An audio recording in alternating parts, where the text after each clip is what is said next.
నేను వాక్యం చదువుదాం. ఎవడైనను మీరెందుకు ఇలాగ చేయుచున్నారని అడిగిన ఎడల అది ప్రభువుకు కావలసి ఉన్నదని చెప్పుడి. తక్షణమే అతడు దానిని ఇక్కడికి తోలి పంపునని చెప్పి వారిని పంపెను. కూర్చు.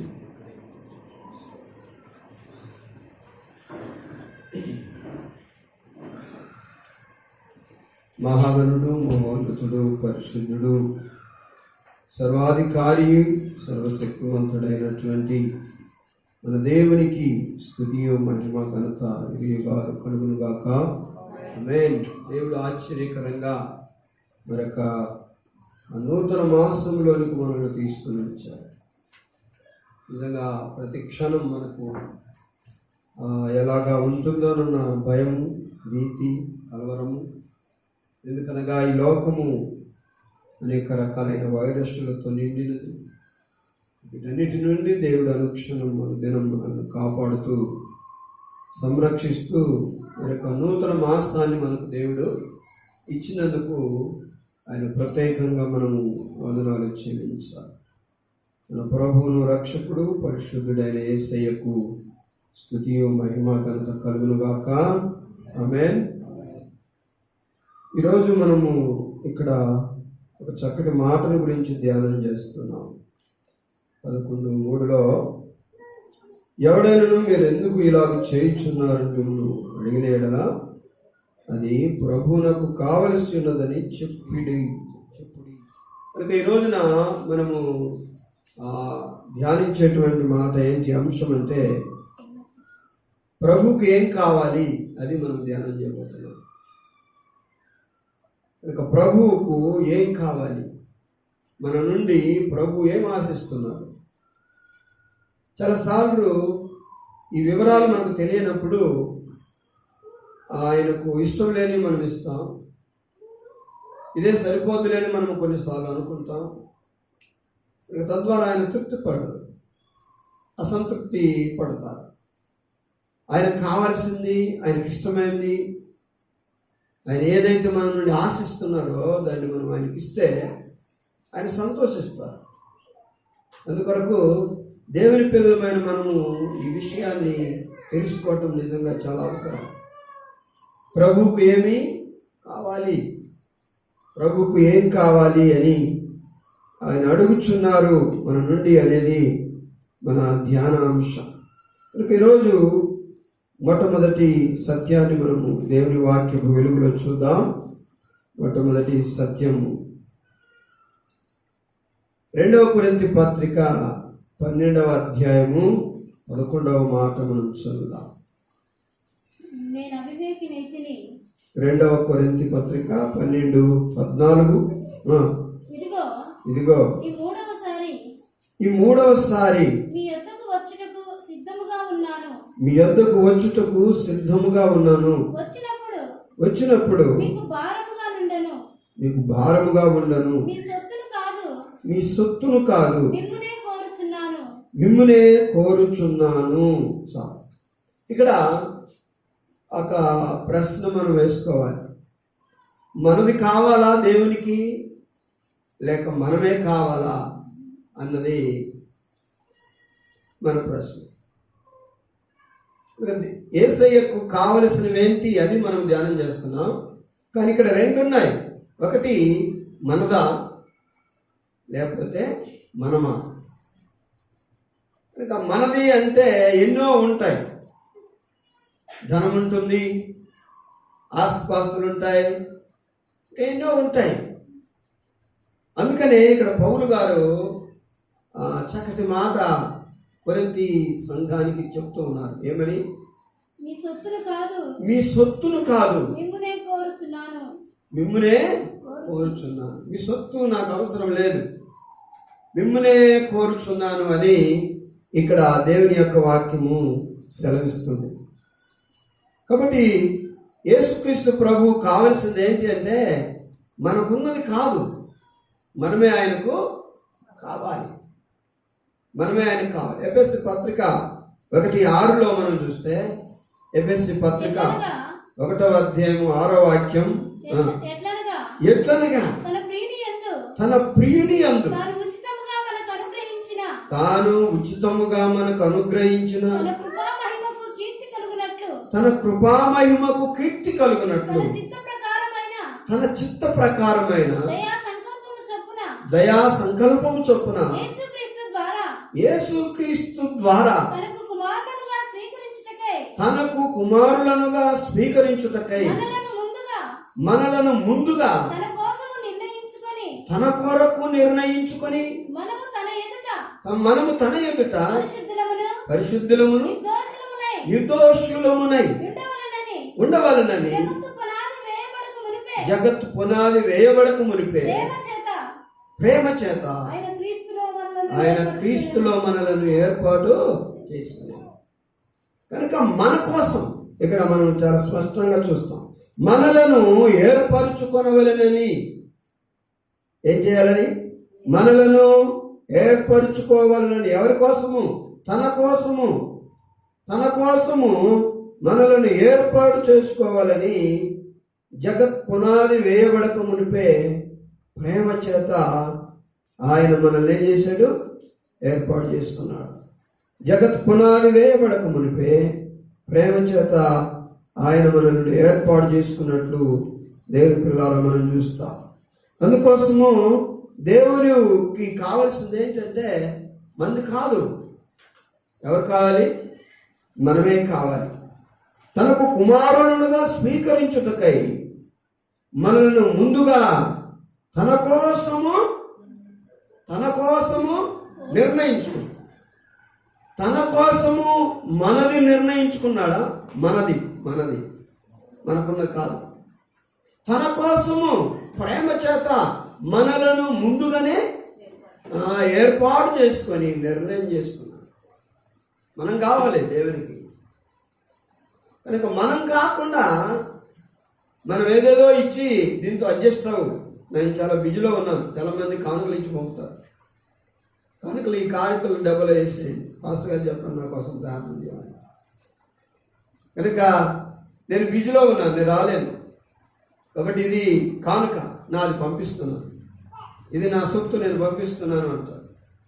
ఈ కానుక పంపొచ్చును, కానీ ఎక్కువగా దేవునికి కావాల్సింది ఏంటంటే నీ కానుకలు కట్నాలు కాదు, కానీ దేవునికి నీవే కావాలి.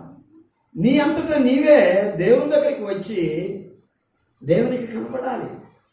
దేవుడు నిన్ను కోరుకుంటున్నాడు, కానీ నీకున్నది పంపించు, నువ్వు ఎక్కడున్నా పర్వాలేదు, ఏం చేస్తున్నా పర్వాలేదని ఆయన అంటలేదు.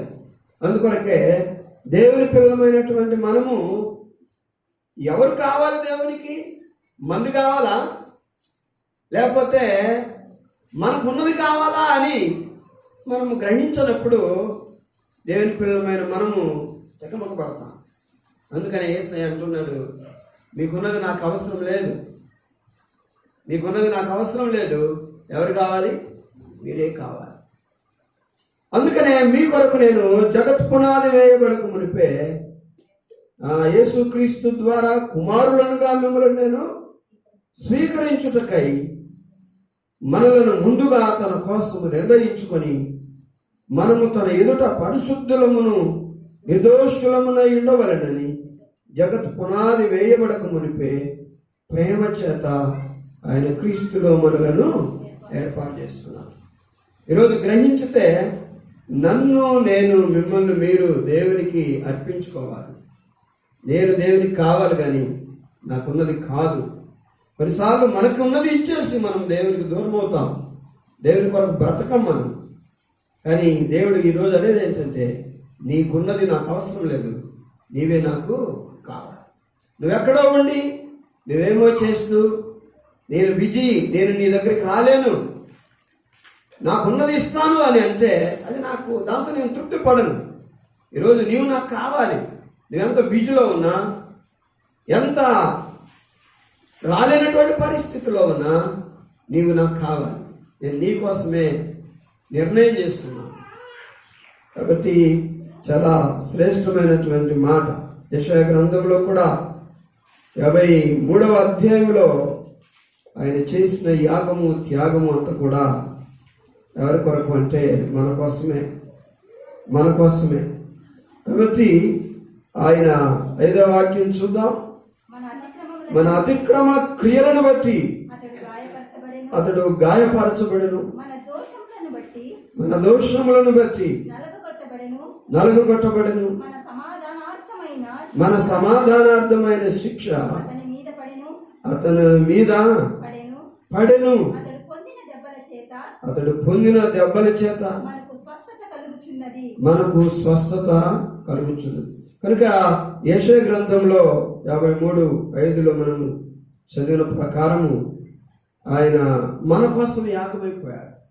మన అతిక్రమ క్రియలను బట్టి ఆయన గాయపరచబడ్డాడు, మన దోషములను బట్టి ఆయన నలగగొట్టబడ్డాడు. కాబట్టి నలగగొట్టబడింది మన కొరకు, గాయపరచబడింది దేని కొరకు అంటే మన కోసమే. మనకున్న దాని కొరకు ఆయన నలగగొట్టబడలేదు, మనకున్న దాని కొరకు ఆయన గాయపరచబడలేదు. మన కోసమే ఆయన నలగొట్టబడ్డాడు, మన కొరకే ఆయన గాయపరచబడ్డాడు. కాబట్టి అందుకనే నిన్ను నీవు దేవునికి సమర్పించుకోకుండా నాకున్నది నేను ఇస్తాను, నేను రాలేను అంటే అది దేవునికి ఇష్టం కాదు. అందుకోసమే దేవుడు తన ఎదుట ఎఫెసీ పత్రికలలో మరొకసారి మనము ఆ మాటను చూద్దాం. కనుక మన కొరకు ఆయన సమర్పించుకున్నాడు. ఎట్లనగా తన ప్రియుని యందు ఉచితముగా మనకు అనుగ్రహించిన తన కృపామహిమకు కీర్తి కలుగునట్లు తన చిత్త ప్రకారమైన దయా సంకల్పము చొప్పున యేసుక్రీస్తు ద్వారా తనకు ఆయనకు కుమారులనుగా స్వీకరించుటకై మనలను ముందుగా తన కోసము నిర్ణయించుకొని మనము తన ఎదుట పరిశుద్ధులమును నిర్దోషులమునై ఉండవలనని జగత్ పునాది వేయబడక మునిపే ప్రేమ చేత ఆయన క్రీస్తులో మనలను ఏర్పాటు చేసుకున్నాడు. కనుక ఈ 6వ వాక్యంలో కొన్ని మాటలు మనం చూస్తాం. తనకు కుమారులనుగా స్వీకరించుటకై, తర్వాత తన కోసము నిర్ణయించుకొని, తర్వాత ఏర్పరుచుకొని ఆయన స్వీకరించుటకు మనము ఏమాత్రం కూడా సరిపోయిన వారు కాదు తన కుమారులుగా ఉండడానికి. ఎందుకంటే మనం పాపులము. ప్రభు కుమారులుగా కుమార్తెలుగా బ్రతకడానికి మనకు ఎటువంటి యోగ్యత అర్హత లేదు. ఆయనకు దూరస్తులుగా ఉన్నాం. ఎఫెసీ పత్రిక 1:6 ప్రకారం.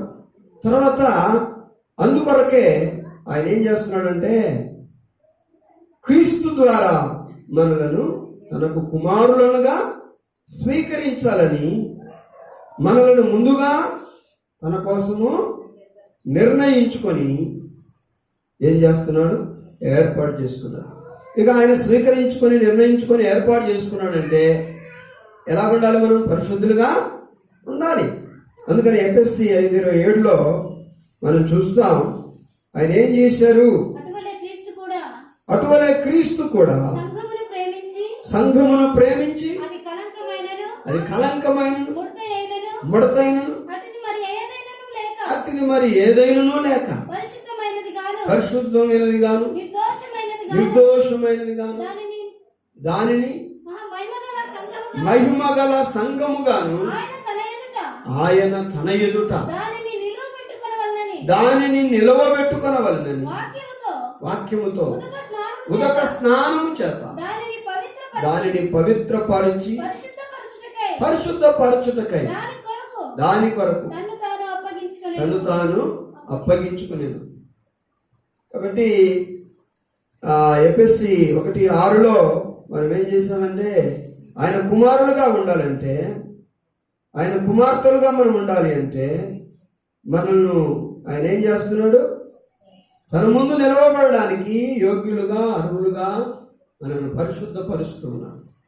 అందుకనే ఈ యొక్క 27లో మనం చూస్తే ముడతైనను మచ్చైనను కళంకమైనను అటు మరేదైనను కూడా కనబడకుండా నిర్దోషులుగా నిష్కళంకులుగా పరిశుద్ధులుగా ఉండట కొరకు మన కొరకు, దాని కొరకు అంటే ఇక్కడ సంఘం కొరకు, మన కొరకు ఆయన తను తాను ఏం చేశాడు? అర్పించుకున్నాడు. అందుకొరకు దేవునికి ఎవరు కావాలంటే మనకున్నది కావాలి. మనకున్నది కావాలా లేకపోతే మనమే కావాలా దేవునికి? మనకున్నది కాదు కానీ మనమే కావాలి దేవునికి. ఈరోజు ఒక తల్లిని కానీ ఒక తండ్రిని కానీ అడిగితే వాడికి చాలా భయంకరమైన బలహీనత వచ్చింది, గుండె బలహీనత, లేకపోతే లంగ్స్ ప్రాబ్లము, లేకపోతే క్యాన్సర్ ఏదో వచ్చింది. స్వస్థత రాదు అని కాదు కానీ వస్తుంది, కానీ చాలా ఖర్చు అవుతుంది, చాలా ఖర్చు అవుతుంది. నీకున్న ఆస్తి అంతా కూడా మరి ఖర్చు పెట్టాలి, నీకున్న ఆస్తి అంతా కూడా ఖర్చు పెట్టాలి. నీకున్న ఆస్తి అంతా కూడా ఖర్చు పెడితే నీకంటూ ఏమి ఉండదు ఇంకా అని చెప్తే కుమారుడి తల్లిదండ్రులు ఏమంటాడంటే ఎంతైనా ఖర్చు పెడతాం, మాకు కావాల్సింది ఏంటి? మా కుమారుడు. మేము ఎంతైనా ఖర్చు పెడతాం, నా కుమారుడు కావాలి. ఎందుకంటే నేను వాళ్ళను కనిపించాను, వారు మా ప్రాణం, వారి కొరకు నేను ఏమైనా ఇస్తాను అని తల్లిదండ్రులు అంటారు. అలాగనే యేసయ్య కూడా మన కొరకు మనలో ముడతైనను మత్సైనను కలంకమైనను అటుదేదైనను లేకుండా పరిశుద్ధులుగా నిర్దోషులుగా ఎక్కడ ఉండాలంట? ఆయన తన ఎదుట నిలవబెట్టుకున్నట్టుకై ఉదక స్నానము చేత మనలను పరిశుద్ధపరిచి తను తాను మన కొరకు ఏం చేశాడు? అర్పించుకున్నాడు. కాబట్టి మనము ఆయన వారం. మనం ఎవరి వారం? ఆయన వారం. ఆయన మనల్ని ఇష్టపడుతున్నాడు కానీ మేము రాలేం ప్రభువా, మాకున్నది మీకు ఇస్తామంటే అది కాదు. నాకు మీ సొత్తు కాదు మాకు కావాల్సింది, మీరే నాకు కావాలి. ఈ రోజున నీకు కావాలని దేవుడు నీ కొరకు తహతహలాడుతుంటే, నిన్ను ప్రేమిస్తుంటే, నీకోసం ప్రాణం పెట్టి ఉంటే, నిన్ను ఆశతో కావాలని ఎదురు చూస్తూ ఉంటే, నేను ఈరోజు దూరం అయిపోతూ ఉంటే నిజంగా ఆయనంత బాధపడతాడు, ఆయనంతా బాధపడతాడు. అందుకొరకు దేవుని పిల్లమైన మనము ఎవరి కొరకైతే క్రీస్తు బలి అయిపోయాడో, ప్రాణం పెట్టాడో, ఆ క్రీస్తు కొరకు మనల్ని మనం ఏం చేయాలి? ప్రభువా, నేను నీ కోసం, నీవు నా కొరకే కదా ఈ యొక్క యాగము చేశావు, కాబట్టి నేను నీ కొరకు అని ప్రభు కొరకు మనల్ని మనము ఇచ్చుకోవాలి. ప్రభుకు మనమే ఇచ్చుకోవాలి మనల్ని మనం, అంతేగాని మనకున్నది ఆయనకు అవసరం లేదు. కనుక రెండవ మాటలు మనం చూద్దాం. ఒకటి, ఏం కావాలి దేవునికి? మనదా? మనమే కావాలి, మనది కాదు. మనది కానప్పుడు ఈ దశంభాగాలు ఎందుకు? మనది కానప్పుడు ఈ కానుకలు ఎందుకు? మనది కానప్పుడు ఈ కృతజ్ఞత అర్పణలు ఎందుకు? మనది కానప్పుడు ఇవన్నీ ఇవ్వటం ఎందుకు? ఆయన నిన్ను తన కుమారునిగా స్వీకరించినందుకు కృతజ్ఞతగా నీ వాటిని అర్పిస్తాను. నేను ఏ క్రియ లేకుండా నేను ఇచ్చుకుంటాను అనేది కాకుండా, దేవుడు నన్నింతగా తన కుమారునిగా తన కుమార్తెగా నన్ను స్వీకరించినందుకు నేను ఆయనకు నా కృతజ్ఞతగా నేనేం చేస్తాను? ఆయనకు ఇస్తాను అని మనం దేవునికి సమర్పిస్తున్నాం. కానీ వాస్తవంగా ఆయన పెట్టింది ప్రాణము మనకున్న దానికోసం కాదు, ఆయన కార్చిన రక్తం మనకున్న దాని కొరకు కాదు, ఆయన దిగువచ్చింది మనకున్న దాని కొరకు కాదు, ఆయన చేసిన ప్రతి కార్యము మనకున్న దానికోసము కానే కాదు. ఎవరి కొరకు? మన కోసం. అందుకని మన కొరకు ఆ మహిమను వదిలాడు, ఆ పరలోకాన్ని వదిలాడు. ఆయన దాసుని స్వరూపం ధరించుకొని మన కొరకు ఆయన దిగి వచ్చి మన కొరకు రిక్తుడుగా మారాడు. కాబట్టి మనం ఆయన కావాలి. కాబట్టి మనము ఆయనకు లేకపోతే బాధపడతాం. అందుకోసం ఎప్పుడు కూడా మనం దేవునికి అవైలబుల్గా ఉండాలి, దేవునికి పనికొచ్చేవారిగా, ఉపయోగపడేవారుగా, దొరికేవారుగా ఉండాలి. కాబట్టి కొన్నిసార్లు వాట్సాప్లో కొందరు వాట్సాప్లో చూస్తాం, మీటింగ్ అని పెడతారు, అంటే ఇప్పుడు వారు దొరకరు. కాబట్టి కొంతమంది దొరకరు, కానీ యేసుక్రీస్తు ప్రభువుకు నువ్వెప్పుడు దొరకాలి. నేను నీకు దొరకలేనంత పెద్ద పని ఉంది, నేను నీకు దొరకలేనంత పెద్ద బిజీలో ఉన్నాను, నేను నీకు దొరకను, ఇప్పుడు నాకు అవ్వదు, టైం లేదు అని అనడానికి వీల్లేదు. దేవునికి ఎప్పుడు కూడా నువ్వు అవైలబుల్గా ఉండాలి, అనుకూలంగా ఉండాలి, ఆయనకు దొరకాలి, ఆయన కోసము నీవు బ్రతకాలి. అది ఆయన కోరుకునేది. అందుకొరకే మన కొరకు కలువరిలో తన ప్రాణాన్ని త్యాగం చేసి తన రక్తాన్ని కాల్చాడు. కాబట్టి దేవుని బిడ్డారా, మనకున్నది కాదు ఎక్కువ ఆయన ఆశించేది, మనల్నే ఆశిస్తున్నాడు. మనం ఆయన సొత్తు, మనము ఆయన సొత్తు. మొదటి పేతురు పత్రికలో మనం చూస్తాం కనుక ఆ వాక్యానికి ఆధారంగా మొదటి పేతురు పత్రికలో ఆశ్చర్యకరమైన చీకటిలో నుండి వెలుగులోనికి మనలను, పేతురు పత్రిక 2:9 వాక్యాన్ని మనం చదువుతున్నాం. అయితే మీరు చీకటిలో నుండి ఆశ్చర్యకరమైన తన వెలుగులోనికి మిమ్మును పిలిచిన వాని గుణాతిశయములను ప్రచురము చేయు నిమిత్తము ఏర్పరచబడిన వంశము, రాజులైన యాజక సమూహమును, పరిశుద్ధ జనమును. మీరు దేవుని సొత్తు, మీరు ఆయన వారు, దేవుని సొత్తైన ప్రజలు. ఎవరు? మనం దేవుని సొత్తు మనం. కాబట్టి అక్కడక్కడ కొన్ని బోర్డు చూస్తాం, this property is belong so and so అని. కాబట్టి ఇది వారికి సంబంధించింది అని కొన్ని మనము ఆ యొక్క ఆ పొలాలను, స్థలాలను చూస్తాం. కానీ మనం ఎవరికి చెందిన వాళ్ళము? యేసుకి చెందిన వాళ్ళము. మనము ఆయన పిల్లలము. అందుకొరకే ఆయన ఏం చేశాడు? మనల్ని పరిశుద్ధపరిచి, పవిత్రపరిచి, యాజకులుగా, రాజులుగా, పరిశుద్ధ జనముగా, దేవుని సొత్తుగా మనల్ని ఆయన ఏం చేశాడు? చాలాసార్లు మనము క్రీస్తును అంగీకరించిన తర్వాత మేము ఇంకా వాళ్ళము, ఇంకా ఇళ్ళము, ఇంకా వారిలోనే ఉన్నాం, వీళ్ళలోనే ఉన్నామని మనం అనుకుంటాం. కనుక మేము వాళ్ళము, వీళ్ళము అని మనము కొన్ని వర్గాలని చెప్పుకుంటాం. కానీ ఆయన నమ్మిన తర్వాత మీరు నేను చెప్పుకోవాల్సింది ఏంటంటే, మేము దేవుని పిల్లలం, మేము పరిశుద్ధులం, మేము రాజులం, మేము యాజకులం, మేము దేవుని సొత్తు అని మనము చెప్పుకోవాలి. అంతేగాని మనము ఈ లోక వ్యర్థమైనటువంటి వాటిని మనం చెప్పుకొని నేను వాటికి సంబంధించిన వాళ్ళం అని చెప్పుకోవడానికి లేదు. నువ్వు క్రీస్తుని అంగీకరించిన తర్వాత నువ్వు రాజువే, ఎందుకంటే ఆయన రాజు కాబట్టి. నీవు యాజకుడవు, ఆయన ప్రధాన యాజకుడు కనుక. నీవు పరిశుద్ధుడవు, ఆయన పరిశుద్ధుడు కనుక. నీవు ఆయన సొత్తు, ఎందుకంటే ఆయన ప్రాణం పెట్టి తన రక్తం ఇచ్చి నిన్నేం చేశాడు? అన్నాడు. ప్రకటన గ్రంథంలో ఒక మాట మనం చూద్దాం. ప్రకటన గ్రంథంలో దేవుని యొక్క వాక్యము ఇలాగ సెలవిస్తుంది. 5వ అధ్యాయం 10వ వాక్యం చదువుదాం. 5:10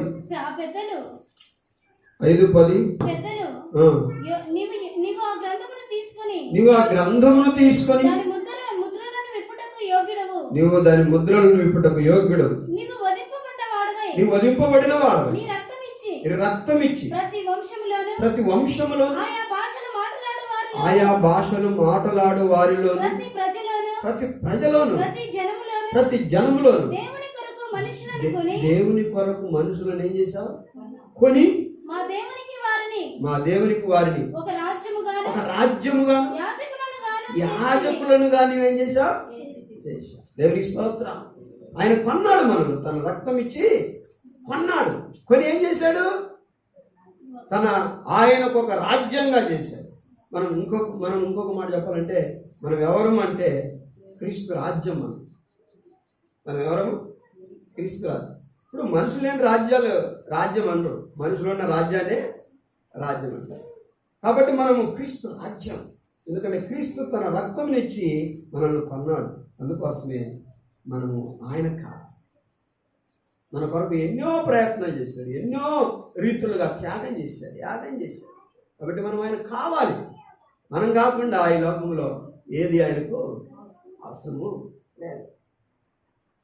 అందుకనే పౌలు చెబుతున్నాడు, ఒకవేళ భ్రమపడి నేను అక్కడికి వెళ్తున్నాను, ఇక్కడికి వెళ్తున్నాను, ఇదిగో ఇది తీసుకోండి, అది తీసుకోండి అని మీరు అంటారేమో. కాబట్టి కొరింథీ సంఘమా, మీకున్నది నాకు అవసరం లేదు. మీ సొత్తు కాదు నాకు కావాల్సింది.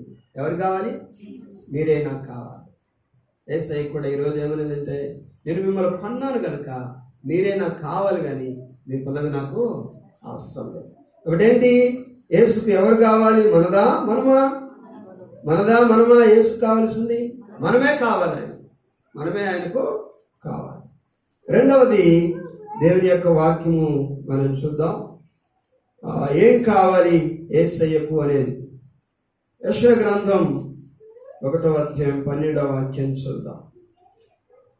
నా సన్నిధిని కనబడవలెనని మీరు వచ్చుచున్నారే, నా ఆవరణములను త్రొక్కుటకు మిమ్మును రమ్మన్నవాడెవడు? ఆగండి, ఇక్కడ అంతా ఆపోజిట్ గా ఉంది కదా. యేసయ్యకి ఏం కావాలని చూసాం ఫస్ట్? మనదా మనమా? మనం. మరి మనమే కావాలని వచ్చాం కదా. మనం కావాలని ఏం చేసాం? గుడికి, మందిరానికి మనం వస్తే ఈయనేమంటున్నారు ఇక్కడ? చదవండి మరొకసారి. నా సన్నిధిని కనబడవలెనని మీరు వచ్చుచున్నారే, నా ఆవరణములను త్రొక్కుటకు మిమ్మల్ని రమ్మన్నవాడెవడు అంట. రావద్దంటాడు. ఇప్పుడు రమ్మంటున్నాడా రావద్దంటున్నాడా? చెప్పండి. రమ్మంటున్నాడా రావద్దంటున్నాడా? మీరు నాకు అవసరం లేదంటున్నాడు. ఎవరు రమ్మన్నాడు మిమ్మల్ని? కానీ ఇక్కడ 2 ప్రశ్నలు మనం వేసుకోవాలి. మనము యేసుకు గుడిలో హాజరు కొరకు కాదు రావాల్సింది. గుడిలో హాజరుకు కొంతమంది వస్తారు. Present sir. స్కూల్కి వెళ్తారు, కాలేజీకి వెళ్తారు, టీచర్ పేర్లు చెప్తా ఉంటే ప్రజెంట్ సార్ అంటారు. అంటే హాజరు అవటం, గుడిలో హాజరు. కనుక గుడిలో హాజరు ఆయన ఇష్టపడటం లేదు. గుడిలో హాజరు ఎందుకంటే నేను మీలోనికి రావడానికి హాజరు. నేను మీలోనికి రాకుండా మీరు హృదయపు తలుపులు బిగించేసి ఊరిక హాజరైపోతే ప్రయోజనం ఏముంది? చాలా మంది హాజరైపోతారు. ఒక ఫోన్ ఇచ్చిందనుకో వెళ్ళిపోతారు. ఎవరైనా పిలిచాడు అనుకోండి ఆరాధన సమయంలో వెళ్ళిపోతాడు. కనుక ఆయన మన హృదయములో వచ్చి మనలో వసించులాగున వారు ఆయన సన్నిధిలో కనబడరు. అర్థమవుతుందా? ఇక్కడ యేసయ్య కావాల్సింది ఏంటంటే గుడిలో మన హాజరా, హృదయంలో ఆయన హాజరా? హృదయంలో ఆయన హాజరు కావాలి, గుడిలో మన హాజరు కాదు. గుడిలో ఈ హాజరు ఎందుకు అంటే హృదయంలోనికి ఆయన రావడానికి. హృదయంలోనికి ఆయన రాకుండా గుడిలోనికి హాజరైతే ప్రయోజనం ఏముంది? ఇప్పుడు మనకు చదువు అవ్వకుండా, చదువు రాకుండా, అసలు ఏది అర్థం కాకపోతే నువ్వు కాలేజ్ స్కూల్కి వెళ్ళడంలో అర్థమేముంది? నేను ఆధార్ కోసం వెళ్తామండి కాలేజీకి. కాబట్టి కాలేజీకి స్కూల్కి మనం వెళ్తున్నామంటే మనకు అంతో ఇంతో విద్య రావాలి. విద్య రానప్పుడు ఆధార్ కోసం వెళ్ళినట్లా మనం? ఇక్కడ యేసయ్య అనేది ఏంటంటే మీరు నా సన్నిధికి రావద్దు అంటారు. ఎవడు మిమ్మల్ని రమ్మన్నవాడు అంటారు. ఎందుకు అలాగ ఆయన కోపడుతున్నాడు అంటే మీరు గుడిలో హాజరుకు వచ్చినట్లుగా వస్తున్నారు, కానీ మీ హృదయంలో నన్ను చేర్చుకోవట్లేదు. మీ హృదయంలోనికి నేను హాజరు కావట్లేదు. నేను మీ హృదయంలోనికి వచ్చినట్లుగా మీ హృదయాలు నా కోసం లేవు, తెరవబడి అంటారు. అందుకనే ఈ రోజున దేవుడు కోరుకునేది ఏంటంటే గుడిలోనికి హాజరైన వారందరి హృదయాలలో నేను హాజరు కావాలి. హల్లెలూయా. అర్థమైందా? ఏంటి యేసయ్య కోరుకునేది? ఏంటి? గుడిలో మనం హాజరు కావటమా, లేకపోతే మన హృదయంలో ఆయన హాజరు కావటమా? ఏంటి? మన హృదయంలో ఆయన హాజరు కావాలి, ఆయన ప్రవేశించాలి. హాజరవటం అంటే ఏంటి? ఆయన ప్రవేశించాలి, ఆయన ఉండాలి మన హృదయంలో. అందుకనే ఇక్కడ వారు గుడికి రావడానికి వారి ప్రవర్తనకు చాలా వ్యత్యాసం ఉంది. ఇశ్రాయేలీయులతో దేవుడు గద్దిస్తూ ఉన్నాడు, మీరు గుడిలోకి వస్తున్నారు కానీ మీ ప్రవర్తన సరిగా లేదు. మీ ప్రవర్తన సరిగా లేనప్పుడు నా గుడిలోనికి మిమ్మల్ని రమ్మన్నవాడేవాడు అంటాడు. నా చర్చిలోకి మిమ్మల్ని రమ్మన్నవాడు ఎవడు? రావద్దండి మీరు అంటారు. మీరు రావద్దు. ఇలాంటి వారు నాకు కావాలని నేను అన్నాను, కానీ ఇలాంటి వారు కాదు నాకు కావాల్సింది. నన్ను వారి హృదయంలో చేర్చుకునేవారు నాకు కావాలి. దేవునికి స్తోత్రం. నన్ను వారి హృదయంలోకి చేర్చుకునేవారు చాలా మంది ఉన్నారు, నన్ను నమ్ముకున్న వాళ్ళు. కానీ నమ్ముకున్నారే కానీ గుడిలో హాజరు అయింది చాలా అరుదు. హృదయంలో అసలు నేను లేను, వారి హృదయంలో కూడా నేను లేను. కాబట్టి ఈ రోజున ప్రభువుని నమ్ముకున్నది, ప్రభు పిల్లలుగా మనం ఎందుకు అంటే మన హృదయంలో ఆయన హాజరు కావాలి. ఆయన హాజరవునంతగా మనం ప్రార్థన చేయాలి, ఆయన హాజరవునంతగా మనం పాటలు పాడాలి, ఆయన హాజరవునంతగా మనం స్తుతించాలి, ఆయన మన హృదయంలోనికి వచ్చినంతగా ఆయన్ని మనం ఘనపరచాలి. ఏదో 4 మాటలు అనుకొని వెళ్ళిపోదాం, అందులోపల ఎవడొకడు కేకేస్తాడు వెళ్ళిపోదాం అని అనుకొని నువ్వు ఏం చర్చికి వెళ్ళాను కదా, మొన్న ఆదివారం వెళ్ళాను కదా, నేను వెళ్ళాను కదా, అక్కడ కూర్చున్నాను కదా, వచ్చావు. కానీ యేసయ్య నీలో ప్రవేశించేలాగున నువ్వు ఉన్నావా? ఏదో అలాగ వచ్చావు, ఇలాగ వెళ్ళిపోయా. చాలా మందిని మనము అలాగే చేస్తాం. అలా చేయకూడదు, అది దేవునికి ఇష్టం లేదు.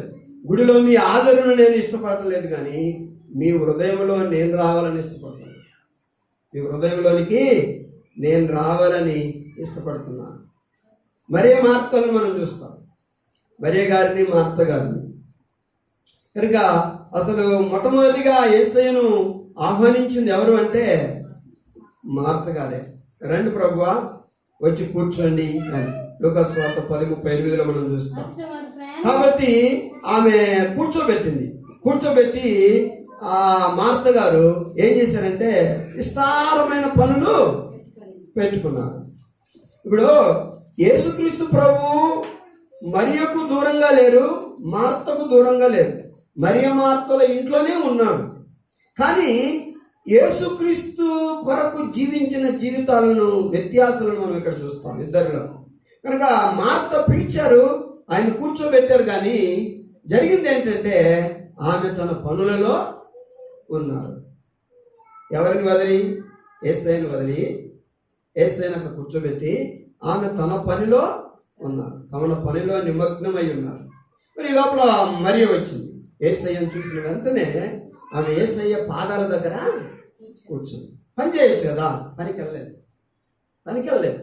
యేసయ్య పాదాల దగ్గర కూర్చొని యేసయ్య చెప్పే ప్రతి మాటను కూడా వింటూ హృదయంలో ఆయన ధ్యానిస్తూ ఆయన మనసులో చేర్చుకుంది. దేవునికి స్తోత్రం. కాబట్టి ఇక్కడ ఇద్దరు ఉన్నారు, ఇంట్లో ఉన్నాడు ఆయన, ఇద్దరికి అనుకూలంగానే ఉన్నాడు. కానీ ఇద్దరిలో ఒక్కరు మాత్రమే ఆయనను వారి హృదయంలో ఆదర చేసుకున్నారు. వారిలో ఒక్కరు మాత్రమే ఆయన మాటలన్నీ హృదయంలో భద్రపరుచుకున్నారు. వారిలో ఒక్కరు మాత్రమే యేసుతో స్నేహం చేస్తూ యేసయ్య పాదాల దగ్గర కూర్చున్నారు. మరొకరు రాలేదు, వారు పనిలో ఉన్నారు. కాబట్టి ఈ రోజున యేసు ప్రభు కొరకు మనం వచ్చాము అంటే దేవుని పిల్లారా, మన హాజరు, అయ్యో చాలా మంది వచ్చారే, చాలా బాగా హాజరయ్యారే, గుంపు చాలా పెద్దదే, అది కావాలి. అని అది ఎందుకు అంటే హృదయంలో ఆయన్ను చేర్చుకోవాలి. ఆయన హృదయంలోనికి రాకుండా, ఆయన మాటలు వినకుండా, ఆయన మాటలు ధ్యానించకుండా, ఆయన స్తుతించకుండా, దేవుని యందు తృప్తి నీకు లేకుండా నువ్వు వచ్చేసి అలా వెళ్ళిపోతే దానివల్ల ఏం ప్రయోజనమో లేదు. చాలా మంది వస్తారు, మరి పెద్ద చాలా బారుగా మందిరాలు ఉంటాయి, చాలా మంది వస్తారు.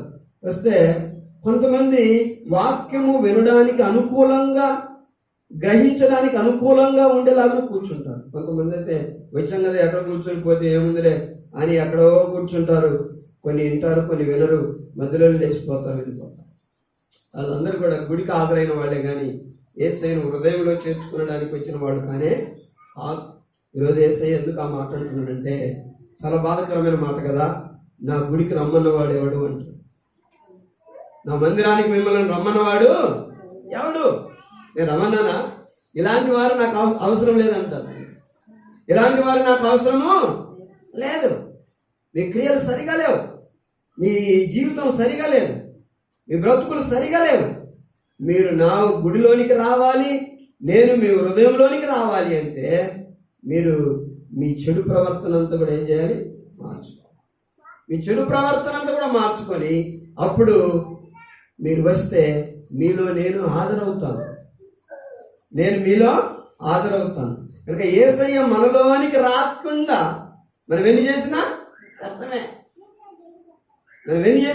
అందుకనే యేసయ్య మనలోనికి రావాలి. అందుకే యేసయ్య ప్రశ్న ఏంటంటే ఈరోజు గుడిలో మీ హాజరు నేను కోరుకోవట్లేదు. ఏం కావాలి మరి? మీ జీవితంలో లేక మీ హృదయంలో నేను ప్రవేశించడం కావాలి. మీ హృదయంలో నా హాజరు కావాలి. మీ హృదయంలో నా హాజరు లేకుండా మీరు ఉత్తునే వచ్చి అట్లా పోతే నాకు ఉపయోగం ఏముంది అంట. జక్కయ్య నిలబడి యేసయ్యతో అలాగన్నాడు, ప్రభువా, నేను ఎవని యొద్ద దేనినైనాను అన్యాయంగా తీసుకుంటే దానికి 4 రెట్లు నేను చెల్లిస్తా. నా ఆస్తిలో సగం భాగం నేను పేదలకు ఇస్తాను అని జక్కయ్య నిలవబడి చెప్పేసరికి జక్కయ్య అలాగా ఎప్పుడు కూడా మాట్లాడలేదు. ఎందుకు అంటే యేసు తన మనసులో వెళ్ళాడు. యేసు తన హృదయంలోనికి హాజరయ్యాడు.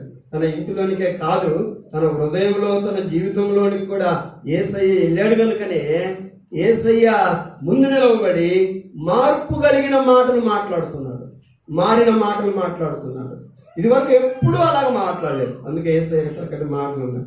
ఇతడును అబ్రహాము కుమారుడే, ఎందుకనగా నేడు ఈ ఇంటికి ఏమొచ్చింది? రక్షణ వచ్చింది. దేవునికి స్తోత్రం. కాబట్టి విప్లవాత్మకమైన ఆత్మీయ మార్పు, ఆత్మీయ అభివృద్ధి, ఆత్మీయ ఫలాలు, యేసును సంతోషపెట్టి మహిమపరిచే ఆ అద్భుతమైన జీవితం నీకు కావాలి అంటే నీలోనికి యేసు రాకుండా నీ జీవితం మారదు. ఇన్ని రోజులు ఎన్ని సంవత్సరాలు అయింది మీరు నమ్ముకొని? 50 సంవత్సరాలు అయింది. 50 సంవత్సరాల నుంచి గుడికి వెళ్తున్నాం, ఇంకా మారలేదా నువ్వు? మారడు. ఎందుకంటే గుడికి వెళ్తూ ఆదరణ కొరకు వస్తూ ఉన్నాడే కానీ హృదయంలో ఆయన వచ్చేలాగా బ్రతకట్లేదు. హృదయంలో ఆయన హాజరయ్యేలాగా జీవించట్లేదు. వస్తూ ఉన్నాడు, వెళ్తా ఉన్నాడు అంతే. హృదయంలోనికి ఆయన వచ్చేలాగా ఉండలేదు. జక్కయ్య ఇంటికి ఒకేసారి వచ్చాడు యేసయ్య. అప్పుడప్పుడు వచ్చి వెళ్ళిపోతున్నాడు. జక్కయ్య ఇంటికి రాలేదు, ఒకేసారి వచ్చాడు. ఆ ఒకేసారి యేసయ్య జక్కయ్య హృదయంలో చోటు దక్కించుకొని ఉండగా జక్కయ్య గొప్ప మార్పు కలిగాడు. ప్రభువా, నేను ఎవరి యొద్ద ఏదైనా అన్యాయంగా తీసుకుంటే వాళ్లకు 4 అంతలు చెల్లిస్తాను. నా ఆస్తిలో సగం భాగము పేదలకు ఇస్తాను. తర్వాత అని చెప్పేసరికి ప్రభు అన్నాడు, ఇతడు నువ్వు అబ్రహాము కుమారుడే, ఎందుకనగా ఈ ఇంటికి నేడు. అలాగ మారాలన్నదే ఆయన ఆశ, అలా జీవించాలన్నదే ఆయన ఆశ, అలా బ్రతకాలన్నదే ఆ ప్రభు యొక్క ఆశ. అంతేగాని ఇతనే ఆదరై వెళ్ళిపోతే ప్రయోజనం ఏముంది? అందుకని రెండవది యేసయ్య అనేది ఏంటంటే, మీరు గుడిలో హాజరు కాదు నాకు కావాల్సింది, మీలో నేను కోరుకునేది మరి ఏంటి? జీవితంలో నేను హాజరు కావాలి. ఏంటి చెప్పండి? మీరు గుడికి రావటము నాకు కాదు, వచ్చి వెళ్ళిపోవటమే కాదు నాకు కావాల్సింది. ఏం కావాలి? మీ హృదయంలోనికి నేను రావాలి, మీ బ్రతుకుల్లోనికి నేను రావాలి. అప్పుడే నాకు సంతోషం మీరంటే. కాబట్టి నేను ఒకరిలోనికి వచ్చి ఒకరిలోనికి రాకుండా నేనేమి అలాగా ఇలాగా అనుకునేవాడుని కాదు. నేను అందరిలోనికి వస్తాను, అందరిలో ఉంటాను. అసలు నేను మీలో ఉండాలని ఆశపడుతున్నాను, నేను మీతో ఉండాలని ఆశపడుతున్నాను.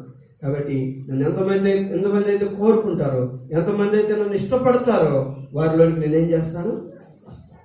వారిలో నేను ఉంటా, వారిలో నేను నివసిస్తా అంట. కాబట్టి రెండవది ఏంటి అంటే, ప్రభు కోరుకునేది గుడిలో మన హాజరు కాదు ఆయన కోరుకునేది. ఏం కోరుకుంటున్నాడు? హృదయంలో లేక జీవితంలో ఆయన రావాలి. గుడిలోకి మనం వచ్చేస్తాం అని హృదయంలోకి ఆయన రావాలి కదా, ఆయన వచ్చేలాగా మనము బ్రతకాలి. కనుక మరొకటి యెషయా గ్రంథం 29:13 చూద్దాం. ఆ వాక్యానికి ఆధారంగా యెషయా గ్రంథం 29:13 ఈ ప్రజలు నోటి మాటతో నా యొద్దకు వచ్చుచున్నారు, పెదవులతో నన్ను గణపరచుచున్నారు గాని తమ హృదయము నాకు దూరంగా చేసుకుని ఉన్నారు. చూసారంటాడు? ఈ ప్రజలు హాజరవుతున్నారు ఎక్కడికి? దేవుని మందిరంలోనికి. వింటున్నారా? దేవుని మందిరంలోనికి అందరూ హాజరవుతున్నారు, నేను చూస్తున్నాను. కానీ వారి పెదవులతో నన్ను స్తుతిస్తున్నారు, గణపరుస్తున్నారు. కానీ వారి హృదయాలు ఎలాగున్నాయి? నేను ప్రవేశించేలాగా ఉన్నాయా? లేదు, నాకు చాలా దూరంగా ఉన్నాయి వారి హృదయాలు. వారి హృదయం నాకు చాలా దూరంగా ఉంది. నేను వారి హృదయంలోనికి వెళ్ళలేని విధానంగా, నేను వారిని దర్శించలేని విధానంగా వారు ఉన్నారు.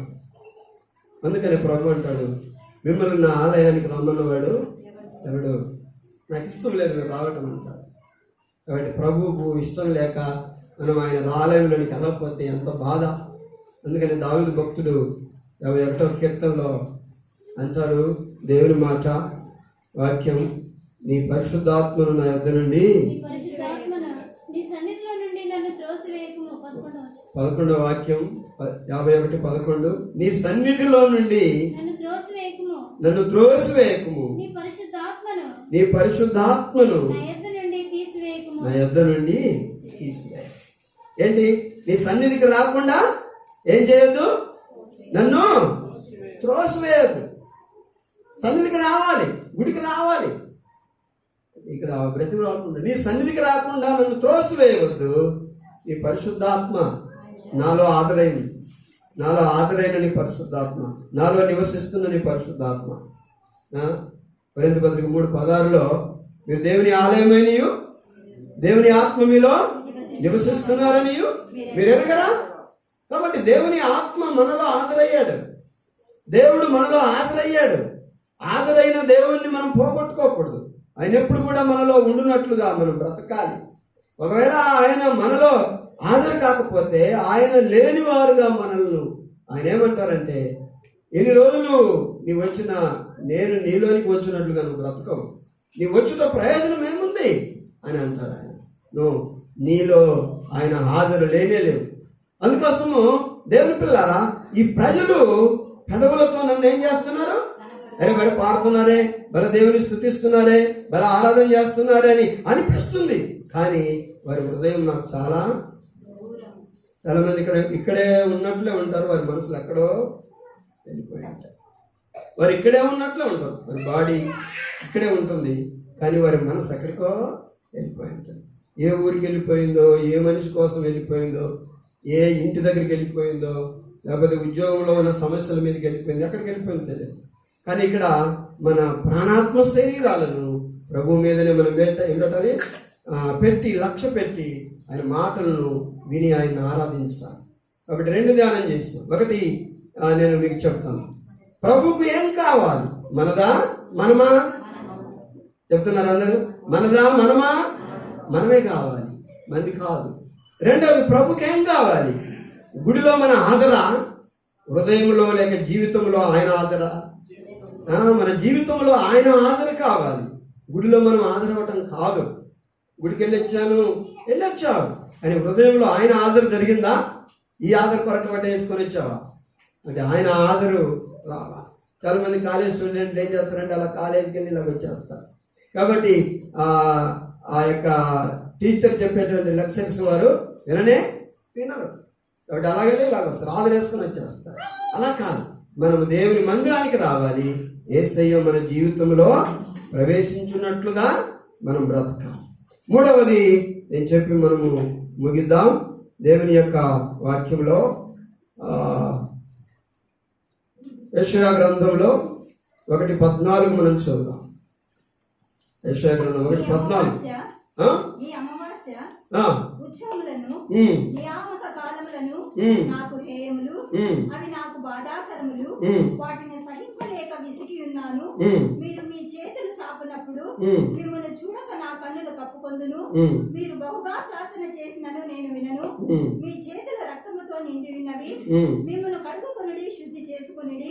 మీ దుష్క్రియలు నాకు కనబడకుండా వాటిని తొలగింపుడి. కీడు చేయట మానుడి, మేలు చేయ నేర్చుకొనుడి. కాబట్టి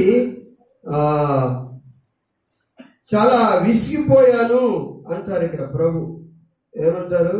నేను చాలా విసిగి ఉన్నాను అని అంటూ ఉన్నారు. తర్వాత మరొక మాటను మనం చదువుదాం. హోషేయ గ్రంథం 6వ అధ్యాయం 6వ వాక్యం చదువుదాం.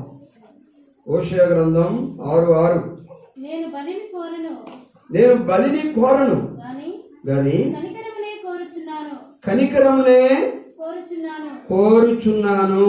నేను బలిని కోరను, కనికరమునే కోరుచున్నాను. ఇక్కడ 11 యెషయా గ్రంథం 11లో కూడా విస్తారమైన నాకేలా దహన బలులు, పొట్టేళ్ళు, బాగుగా మేసిన దూడలు ప్రభు నాకు ఎక్కస్తమాయను కోడెల రక్తమందైనను గొర్రెల రక్తం పిల్లల రక్తమందైనను మేకపోతుల రక్తమందైనను నాకు ఇష్టం లేదు అంటాడు. అంటే ఏంటి? బలి కావాలంటున్నాడా? హోషేయ గ్రంథంలో కూడా 6:6 ఏమంటాడు? నేను బలిని కోరువాడను. ఇక్కడ మనం ఒక క్వశ్చన్ వేసుకోవాలి. మన బలులు కావాలా దేవునికి? దేవునికి మన బలి కావాలా, లేకపోతే మనమే బలి కావాలా? అది మన క్వశ్చన్ ఈరోజు. దేవునికి కావాల్సింది ఏది? దేవునికి కావాల్సింది ఒకటి ఏంటి చెప్పండి, శ్రీ చెప్పండి, ఒకటి చూద్దాం. మనమే చెప్పండి. అది క్వశ్చన్ కావాలి కదా. మనము కావాలా, మనకున్నది కావాలా? ఏది కావాలి? మనమే కావాలి. ఆ పురుషులు చెప్పండి. ఇంకోటి, గుడిలో మన హాజరు ఆయన కోరుకుంటున్నాడా, లేకపోతే ఈ జీవితంలో ఈ హృదయంలో ఆయన హాజరు కావాలా? ఏది కావాలి? మన బ్రతుకులోనికి ఆయన హాజరు కావాలి. అది ఆయన కావాలి. మూడవది ఏంటంటే మన బలి కావాలా ఆయనకు, లేకపోతే మనమే ఆయనకు బలి కావాలా? ఏది కావాలి? అందుకనే ఏది కావాలో చూస్తే ఒకటి అంటాడు, నాకు బలి అవసరం లేదంటాడు. ఏమంటున్నారు? హోషేయ గ్రంథంలో 6:6 మీ బలులు నాకు వద్దు, మీ బలులు వద్దు, మీ మొక్కుబడులు నాకు అవసరం లేదు. కొన్నిసార్లు దేవుడు కోపంతో ఇలాంటి మాటలు మాట్లాడతాడు. మీరు ఇచ్చే నాకు అవసరం లేదు, మీరు తెచ్చే నాకు అవసరం లేదు, మీరు రావడం నాకు ఇష్టం లేదు అంటుంటాడు. కాబట్టి ఇక్కడ దేవుడు బలి నాకు అవసరం లేదు, పొట్టేల రక్తమందైనను మేకపోతుల రక్తమందైనను ఎడ రక్తమందైనను నేను సంతోషిస్తానా? బలి అవసరం లేదు. దావీదు భక్తుడు కూడా ప్రభువా నీవు 51వ కీర్తనలో ప్రభువా నీవు బలిని కోరిన ఎడల నేను నీకు అర్పిస్తాను. దహన బలి నీకు ఇష్టమైంది కాదు, విరిగిన మనస్సు దేవునికి స్తోత్రం. ఇక్కడ ఏం కావాలి? నా బలి కావాలా? ఏం కావాలి? మరి ఈ వాక్య ప్రకారం దావీదు ఏమంటాడు? బలులు కావాలంటే నేను ఇస్తాను, నేను రాదు, చాలా ఉన్నాయి నా దగ్గర, కానీ దహన బలులు నీకు ఇష్టమైనవి కాదు. మరి ఏం కావాలి? నేను బలి కావటం నీకు కావాలి. ఇరిగి నలిగి నీకు నన్ను నేనేం చేయాలి? సమర్పించుకోవాలి. నీవు దేవునికేమో చాలా దూరంగా ఉంటూ నువ్వు దేన్నో తీసుకొచ్చి బలిస్తాను, దేన్నో తీసుకొచ్చి అర్పిస్తాను అంటే ఎలాగా? దేవుడు కావాల్సింది ఏంటంటే నువ్వు అర్పించబడాలి, నీవు కావాలి, నీవు ఆయనకు అవసరము. అందుకనే ఆయన అంటున్నాడు, మీ బలులు నాకు అవసరం లేదు, మీ నైవేద్యాలు నాకు అవసరం లేదు, కాబట్టి మీరే నాకు బలి కావాలి. బలి కావాలంటే మనం చావాలా? సజీవ యాగంగా మనం ఆయనకు సమర్పించుకోవాలి. రోమపత్రిక 12:1 నుండి చదువు. కాబట్టి సహోదరులారా పరిశుద్ధమును దేవునికి అనుకూలమునైనా సజీవ యాగముగా మీ శరీరములను ఆయనకు సమర్పించుకొనుడని దేవుని వాత్సల్యమును బట్టి మిమ్మును బతిమాలుకొనుచున్నాను. ఏం చేయాలంట? సజీవ యాగంగా మీ దేహములను, మన దేహములను మనము ఆయనకి ఏం చేయాలి? సమర్పించాలి. అంటే నరకాలి అనేది కాదు, మనం డెడికేట్ చేసుకోవాలి ఆయన కోసం, మనం అర్పించుకోవాలి ఆయన కొరకు. నేను ఆయన కొరకు బ్రతుకుతా, నా శరీరం ఆయన కోసమే, నా మనసు ఆయన కోసమే, ఈ జీవితం, ఈ లైఫ్ ఆయన కోసమే అని ఒక డెడికేటెడ్ లైఫ్ లేకుండా నీవు ఆయనకు దూరంగా ఉండి ఏదేదో ఇస్తానంటే అవసరమే ఉంది. ఆయన అనేది అదే, మీరు ఏదో ఇతరులది వేరేది తీసుకొచ్చి నాకు ఇస్తానంటున్నారు, అది నాకు అవసరం లేదు. ఏం కావాలి? మీరే నాకు బలి కావాలి. ఏం కావాలి? బలి కావాలి. మీరే నా కొరకు బలి కావాలి. మీరే నా కొరకు విరిగి నలిగి నా హృదయం గలవారు కావాలి. మీరే నా కొరకు సమర్పించుకున్న వాళ్ళు కావాలి. అలాగా బలిలాగా నా కొరకు మీరు అర్పించుకోకపోతే మీరు నాకు అవసరం లేదు అంటారు. 3 విషయాలు మనం ధ్యానం చేస్తాం. ఒకటి, మనది కాదు ఆయన, మనది ఆయనకు అవసరం లేదు, మనమే ఆయన కావాలి. రెండవది, గుడిలో మన హాజరు కాదు ఆయన కావలసింది, జీవితంలోనికి హృదయంలోనికి ఆయన హాజరయ్యే వారు కావాలంటాడు ఆయన. మూడవది, మన బలులు ఆయనకు అవసరం లేదు, మనమే ఆయనకు బలి కావాలి. మనమే ఆయనకు బలి కావాలి. అపోస్తలులు ఎలాగా సమర్పించుకున్నారంటే వారు ప్రాణము పెట్టినంతగా వారు ఏం చేశారు, ఆయనకు సమర్పించుకున్నారు. ఆయనకు వారి జీవితాన్ని డెడికేట్, వారిని కొట్టడానికి వారి దేహాలను అప్పగించారు, వారిని చంపడానికి వారి దేహాలను అప్పగించారు, వారిని హింసించడానికి వారి దేహాలను అప్పగించారు. ఆయన కొరకే వారు బ్రతికారు. బ్రతుకుతే క్రీస్తు, సావైతే లాభమని పౌలు గారు అన్నారు. కాబట్టి అలాగా మీరు నా కొరకు ఏం చేయాలి, బలి అయినట్టుగా, అర్పించబడినట్లుగా మీరేం చేయాలి, బ్రతకాలి. మనం అక్కడక్కడ కొన్ని పెద్ద పెద్ద దున్నలను, పెద్ద పెద్ద వాటిని చూస్తూ ఉంటాం, బాగా బలిసి తిరుగుతూ ఉంటాయి. ఇది ఎవరికి వదిలేరంటే దేవునికి వదిలేరు అంటారు. ఎవరికి వదిలేరు ఇది? అందుకని దీన్ని ఎవరు ఏమనరు, ఎవరిని పొడిచినా ఏమనరు, ఎవరిని ఏది వేసినా ఏమనరు, అదంతా వాళ్ళు చెప్పేది దేవునికి వదిలేశారు. కాబట్టి మనం ఎవరి కొరకు సమర్పించుకున్నాం, మనం దేవుని కొరకు సమర్పించుకున్నాం కనుక మనం జీవిస్తే ఆయన కొరకే, సావైతే అట్లా. కాబట్టి మనం బలి కావడం ఆయనకు ఇష్టం, కానీ ఏదో బలి వేరే తీసుకొచ్చేసి నేను ఇస్తానంటే నాకు అవసరం లేదండి. అందుకనే మీ పొట్టేళ్ళు, మీ బలులు, మీ దహన బలులు నాకు అవసరం లేదు, నేను వాటిని ఎందు సంతోషించేవాడిని కానే కాదు. కొత్త నిబంధన రోమపత్రికలు అంటాడు, మీరే నా కొరకు బలి కావాలి, సజీవ యాగముగా మీరు మీ శరీరములను దేవునికి ఏం చేయాలి, సమర్పించుకోండి. ఈ దేహాన్ని సమర్పించండి. ఆదివారం ఇస్తున్నాం, సోమవారం మన ఇష్టానుసారనే దేహాన్ని వాడుకుంటున్నాం. ఆదివారం ఈ నోరు పాడడానికి ఇస్తున్నాం, సోమవారం నుండి ఎవరెవరినో తిట్టడానికి ఈ నోరును మనము వాడుకుంటూ ఉంటాం. కాబట్టి సమర్పించట్లేదు. ఈ కాళ్ళను ఆదివారం గుడికి రానివ్వడానికి మనం సహకరిస్తాం, ఇదే కాళ్ళు ఎక్కడెక్కడో తిరుగుతూ ఉంటాయి దేవునికి ఇష్టపడే స్థలాలు. కాబట్టి అలాగనే మన దేహాన్ని సంపూర్ణంగా ఆయన కొరకు ఏం చేయాలి, మనము సమర్పించాలి, అర్పించాలి, దీన్ని బలి చేయాలి. ఆయన కోసం బలి చేయాలి. ఇస్సాకు దేవుని కొరకు ఏమైపోయాడు, బలి అయిపోయాడు. ఇస్సాకు దేవుని కొరకు బలి అయిపోయాడు, ఆయన దృష్టిలో బలి అయిపోయినట్లే. అలాగనే మనం కూడా ఏం చేయాలంటే ఆయన కొరకు సజీవ యాగంగా సమర్పించుకోవాలి, బలి కావాలి, ఆయన కొరకు జీవించాలి. నేను ముగిస్తున్నాను దేవుని బిడ్డ. ఒకటి, మనది అవసరం లేదు ఆయనకు, మనమే ఆయనకు కావాలి. రెండవది, మన హాజరు కాదు ఆయనకు కావాల్సింది, గుడిలో ఆయన మనలో హాజరు కావాలి, ఆయన మనలో ప్రవేశించాలి, దాన్ని కోరుకుంటున్నాడు. మూడవది, మన బలులు ఆయనకు అవసరం లేదు. ఏం కావాలి ఆయనకు, మనమే బలి కావాలి. ఎవరిది నలిగిన హృదయం? ఎవరిది? వేరే వాళ్ళదా? ఎవరు దేవుడు కావాలంటే వాళ్ళు దేవుని కొరకు ఏం కావాలి, విరిగి నలిగిన హృదయము కలిగి ఉండాలి. కాబట్టి మనమే ఏం కావాలి, దేవుని కొరకు బలి కావాలి, మనమే బలిగా అర్పించుకోవాలి. ఇక ఈ మూడు జ్ఞాపకం పెట్టుకోండి.